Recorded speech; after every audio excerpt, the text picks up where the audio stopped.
Hi, I'm Makoto Takemiya, one of the contributors to SORA with updates for 4/20/2023. So today is another day of hard work, and we're working on the bi-weekly dev updates, which will be out soon. So look forward to that. There's also going to be, in the next few days, some exciting announcements about the Substrate to Substrate bridge. So keep an eye out for these as well. I won't say when it's going to be because I don't want to build expectations, but there's going to be some cool stuff coming out. Besides that, I just want to reiterate some of what I've said in previous videos about SORA being a unique system. Actually, SORA, I would say, is unique among all the cryptocurrencies in the world in that it's the only one that has an active and rational monetary policy. So most cryptocurrencies kind of focus on not having a monetary policy as their main feature, so Bitcoin being an example of this. However, if you want to do better than the existing fiat-based systems, you have to have a flexible and active monetary policy. So what that means is you have to have the flexibility to adapt the money supply and allocation to match to meet the needs of the economy. So, for example, central banks do this by providing liquidity swaps, different repo agreements, in order to help provide liquidity in the economy as needed, and helps commercial banks provide credit, which then can be used to provide loans, for example, to companies to build things in the economy, and then that expands the productive output. However, many central banks actually have very bad economic policies, and they focus only on maybe price stability or exchange rate stability and not economic growth. But to push humanity forward, you need to focus on economic growth, and you need to provide credit in a rational way according to some allocation plan, because if you don't have a designer of your economy, you won't have a design, and things will not be very pretty. You want to have a beautifully designed economy and to create high growth. So SORA is a way to do this. So with SORA, we can build structures around the world, even working with some governments around the world, in order to create and allocate money with some democratic oversight. And this kind of gives us the flexibility of having rational monetary policy and still being decentralized and having oversight among the token holders as to how the money is allocated at a high level. And this can help prevent things like politicization of monetary policy. You don't want to have politicians deciding just give people money for to buy votes and things like that.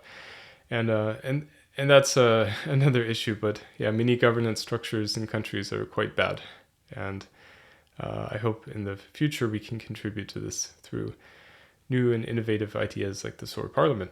Well, it's not really a new idea. It's actually from ancient Athens, but in modern times, these ideas are new again. So time is a circle. So I hope that we can contribute to the governance dialogue in many countries. To use an analogy, let's say that monetary systems are competing against each other in a race. And Bitcoin would be kind of like having a car that is in autopilot that you can't change the speed of, and the steering wheel is locked, so you can't turn. It'll work for a while, and in fact, there could be situations where that is better than having the ability to steer your car and things like that. However, eventually you're going to have a turn in the road, and you're just going to either crash into a wall or go off a cliff. And that's not really going to be able to compete against flexible monetary systems like fiat currencies that are actually fairly resilient because they can actually adapt monetary policy as needed. and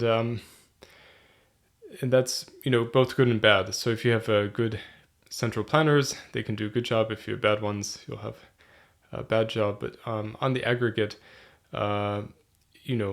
monetary policy around the world has been able to provide credit and resources to many producers to build many new things. And some countries do better jobs than others at this. So fiat currencies would be like having a Toyota, or I don't know, something like a Yugo, a car that is reasonably spec'd and able to steer and change speeds as needed. But SORA really, I would say more is like a Lamborghini, that it has a fast race engine. It's very fast and efficient. You focus on high growth, and you're also able to steer and adapt this car. So Bitcoin and pretty much every other cryptocurrency is stuck in just going straight, and that's has advantages and disadvantages, but eventually it won't be able to outcompete and win the race against monetary systems that are more flexible. So SORA is really the only project I know of that's actually taking this flexibility and putting it into the core part of the allocation of the token supply. So hopefully that gives you some perspective. And I think we're still really early. The SORA economy is very small compared to traditional economies. And we're going to have a long period of growth before we reach the full potential that we have. So let's work hard every day.